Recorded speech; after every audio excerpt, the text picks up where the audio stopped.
পরকালের জীবনটা এক ধাপে শেষ হবে না। পরকালের জীবনের মোট 1, 2, 3 তিনটা ধাপ।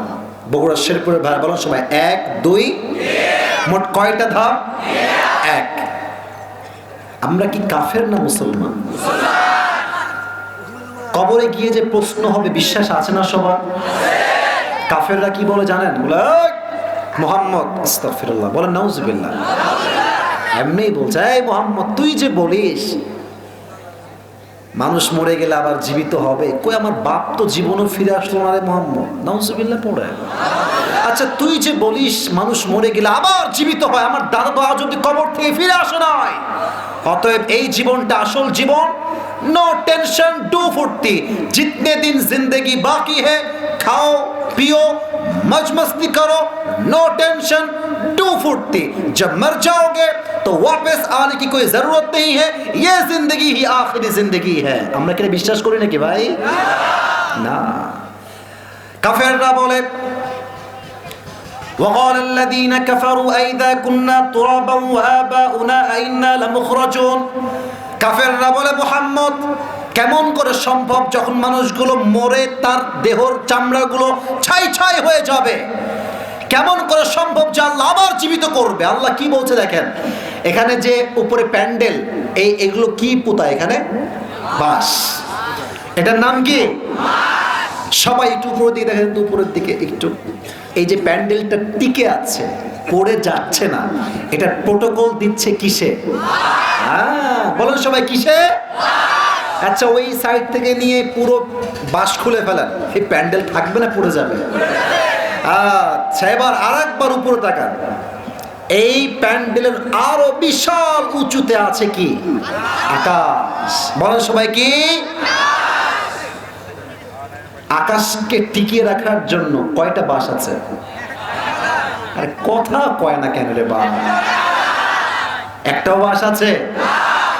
আল্লাহর কি সুন্দর উত্তর কাফেরদের জন্য। আল্লাহ বলছে এই কাফের, তার দিমাগ তো ঠিক है, doesn't make any sense। আনতুম আশাদ্দু খালকান আমিস সামাউ বানাহা।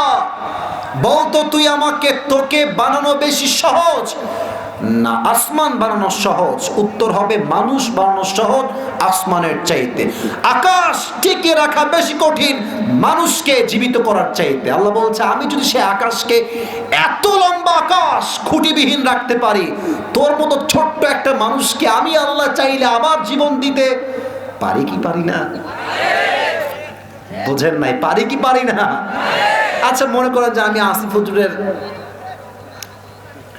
ঢাকার গুলশানে একটা ফ্ল্যাট আছে, দাম হচ্ছে নাই কিন্তু আবার ভাই মাপ চাই, ঢাকার গুলশানে ফ্ল্যাট আছে, এটার বর্তমান বাজার রেট হচ্ছে 300 কোটি টাকা।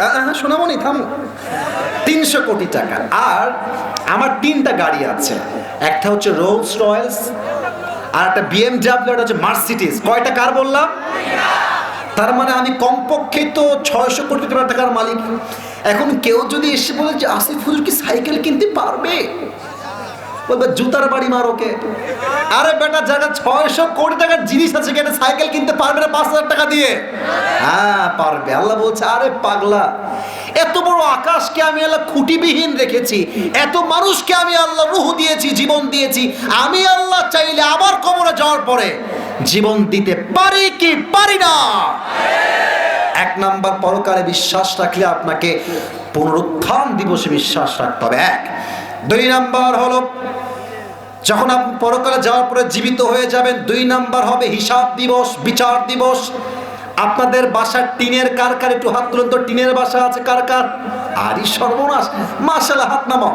বগুড়ার শেরপুরে আমি লাস্ট টাইম বলেছিলাম মধ্যবিত্ত পরিবারের সন্তান মানেই হচ্ছে একটা ব্র্যাট। বগুড়ায় বলেছিলাম, এই শেরপুরে বলেছিলাম। তো বলেছিলাম কেন?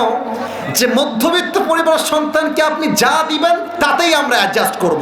সাইকেল দিবেন চলবে, বাইক দিবেন চলবে, কার দিবেন চলবে, টিনের বাসা চলবে, মাটির বাসাও চলবে, দেওয়ালের বাসাও চলবে, সুন্দরী বউ দিলেও চলবে, মোটামুটি শ্যাম বর্ণের বউ দিলেই চলবে। ঠিক কিনা বলে? আমরা কোনো বড়লোক ঘরের সারাদিন খাওয়া খাওয়া খাওয়া ব্রয়লার মুরগি নই। আমরা মধ্যবিত্ত পরিবারের সন্তানের কঠোর পরিশ্রমী সন্তান আমরা। টিনের বাসা যারা দেখবেন, টিনের বাসায় সকালবেলা ছোট্ট ছোট্ট ফুটা দিয়ে আলো বের হয়, দেখবেন আলোতে কিছু ময়লা দেখা যায়, ধুলিকণা ময়লা। আচ্ছা বগুড়া শেরপুরের ভাড়া, কেউ যদি ওই আলোতে গিয়ে ময়লা ধরতে চায়, ধরা যায়? এত ছোট্ট যে আপনার হাতেই আসবে না। আল্লাহু আকবার। যাররা ফামান ইয়ামাল মিসকালা যাররাতিন খায়রান ইয়ারা ওয়া মান ইয়ামাল মিসকালা যাররাতিন শাররান ইয়ারা। If anyone has done an atom size of good, he will see it. If anyone has done an atom size of bad, definitely he will see it on the day of judgment. কেউ যদি যাররা যাররা যাররা পরিমাণ কোন ভালো আমল করে, আল্লাহ ভালো আমল নামার ওজন দিবে। যদি কেউ যাররা পরিমাণ ভালো আমল করে, ওইটাও ওজন হবে। খারাপ আমল করবে, ওইটাও ওজন দিবে। একজন আওয়াজ দিয়ে বলেন সবাই, তিনি কে? এবার আমার দুই হাত সবাই দেখবেন, মুরব্বীরা, যুবকরা, আমার দুই হাত দেখো, আমার চেহারা দেখবেন, আমার দুই হাত দেখো। এটা হচ্ছে তোমার ডান আমল, এইটা হলো তোমার বাম আমল। আল্লাহ রাব্বুল আলামিন কিয়ামতের কঠিন ময়দানে দুইটা আমল কেমনে ওজন দিবেন? হাদিসে আসছে, যদি কোনো বান্দা জান্নাতে যেতে চায় এই কিয়ামতের কঠিন হিসাবের দিনে, তার আমলনামা হওয়া লাগবে 100-র মধ্যে 51। 100-র মধ্যে যার 51 হবে, সে জান্নাতি হবে। এবার আমার দুই হাত দেখেন, একজন বান্দার আমলনামা ওজন দেওয়া হবে। ওজন দে, দেখি ও কি জান্নাতি না জাহান্নামী। তো ওজন দিয়ে দেখবে যে ডান আমলও সমান, বাম আমলও সমান, ইকুয়াল।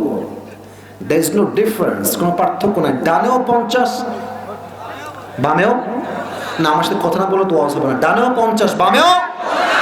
এবার বুঝে থাকলে বলেন তো মুরব্বীরা, যুবক ভাইয়েরা, কয়টা আমল লাগে? হ্যাঁ বলেন সবাই, কয়টা? ওই বান্দা বলবে যে কোনো টেনশন নাই, আমার মা তো এখানেই আছে, আজকে জান্নাতি হয়ে যাবে আম্মা, একটা আমল দেন। আম্মা বলবে, মান্নান তো তুমি কে, কই থেকে আসছো ভাই, কিসের মা? দুনিয়া তোমার কোনো সন্তানই ছিল না, বের হয়ে যাও, উখরুজ, বের হয়ে যাও। যুবকটা মায়ের কাছে গিয়ে খালি হাতে ফিরবে, বউ খালি হাতে ফিরাই দিবে, ছেলে খালি হাতে ফিরাই দিবে। ওই বান্দা টেনশনে পড়ে যাবে, তো আমাকে তো কেউ আমল দিচ্ছে, আমার এখন কি হবে, আমি কি জাহান্নামী হয়ে যাব নাকি? চুপচাপ হেলান দিয়ে চুপ করে বসে আছে, মন খারাপ, একটা আমল দরকার। একজন যুবক আসবে, বলবে, এই কি হয়েছে ভাই তোমার, মন খারাপ কেন, তোমার কি প্রয়োজন, কি লাগবে বলো। আরে ভাই তুমি কে গো? বাপ চিনছে না, মা চিনছে না, বউ চিনছে না, সন্তান চিনছে না, তুমি কে, তুমি কি দিবা আমাকে, যাও যাও যাও, আমি ঠিক আছে যাও। বলবে, আরে ভাই বলেন না কি লাগবে আপনার, বলেন তো একবার। অনেক কাকুতির পরে বলবে যে ভাই মূলত আমার একটা আমল লাগবে, একটা আমল হলেই আমি জান্নাতি হয়ে যাব। ওই যুবক বলবে, ভাই ঠিক আছে, একটা আমল আজকে আমি আপনাকে দান করব। সুবহানাল্লাহ, আসতে হয়ে গেল যে। যুবক বলবে, ভাই তোমার মাথা কি ঠিক আছে? আজকে আমার বাবা আমাকে একটা আমল দেয় নাই, মা দেয় নাই, বউ দেয় নাই, বাচ্চা দেয় নাই, কেউ দেয় নাই, তুমি কে আমাকে একটা আমল দেওয়া? বলছে, ভাই তুমি কি নিবা কিনা তাই কও। বলছে, অবশ্যই লাগবে, দাও দাও দাও। একটা আমল সোজা রবের কাছে তো আল্লাহ, এই যে আমার একটা আমল পেয়ে গেছে, আমাকে জান্নাত দাও। আল্লাহ বলবে, কিরে একটা আমল তুই কই থেকে পাইলি? আল্লাহ কি জানে না? বলেন, আল্লাহ কি জানে না? এই কে দিস তোকে একটা আমল? বলবে, আল্লাহ, হ্যাঁ আখি, এটা আমার ভাই যে আমাকে আজকে একটা আমল দিয়েছে। আল্লাহ বলবে, কিরে বাপ দেয়নি, মা দেয়নি, বউ দেয়নি, তুই কেন দিলি রে বান্দা? বলবে, আল্লাহ আমার কাছে আছে মাত্র একটাই, ওইটা থাকলেও আমি জাহান্নামী, ও না থাকলেও আমি জাহান্নামী। তা আমি ভাবলাম আমার একটা আমল দিয়ে যদি আমার ভাই জান্নাতি হয়ে যায় তো আমার তো ক্ষতি নাই, তাই আমি দয়া করে মায়া করে একটা আমল আমি আমার ভাইকে দান করে দিয়েছি। আল্লাহ বলবে, ও আচ্ছা আচ্ছা, তার মানে তুমি আজ আমার চাইতে বেশি মায়াময় হতে চাও? তুমি কি আমার চাইতে বেশি দয়াময় হতে চাও? নো, আনার রহমান, আনার রহিম, I am the most merciful, I am the most gracious, I am the most kindful Lord. আমার মতো দয়াময় মায়াময় প্রভু আর কেউ হতে পারে না। আজ তুমি যে একটা আমল দিয়েছ, তুই যে একটা পাইছিস, তুই একা যাস না, তোকে যে একটা ভাই একটা আমল দিয়েছে, তুইও জান্নাতে যা, তোর ভাইকে নিয়ে একসঙ্গে জান্নাতে প্রবেশ কর। আমল হওয়া লাগবে 51, 151। এবার বলেন কিয়ামতের দিন প্রথম হিসাব কি বিষয় হবে? স্যার ঠিক বলেছেন, স্যার আগে বলেছেন নামাজ।